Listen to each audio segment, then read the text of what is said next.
The Jaguars fall to the Texans 37-17 in what can only be called a disappointment. Players frustrated with the lack of offense and just the lack of execution overall. We better, again, the expectations. I'm gonna stop. I'm not expecting nothing. I'm ready to work. We come in to work. We work in practice. We prepare. We come and execute.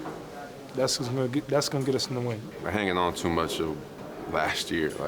That's over. Okay.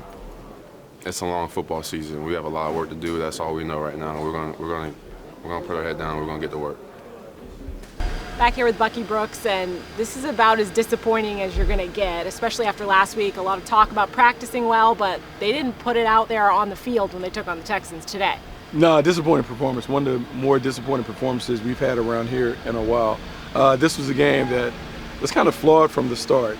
Drop an early pass where we could go up, and then it was just a series of self-inflicted mistakes that really prevented the Jags from getting into the game. Turnovers, big plays allowed, penalties, we had a bunch of penalties, and then kicking game errors. And if you have mistakes in each of those areas, you're going to lose games, and that's why the Jaguars lost today. Does it add to the frustration, at least for me? You look at this team, it's not a bad roster. These are talented players. They're just not executing when they need to. Yeah, execution is everything. Like listening to Doug Peterson talk to the team at halftime. It's nothing that the opponent has done. It's everything that we have done in terms of not executing, not remembering the plays, blowing assignments, just not playing good football. And it's disappointing because this is a team that coming in, good training camp, good preseason, everything looks sharp and crisp, but certainly haven't performed the way that you want to see this team perform through the first quarter of the season.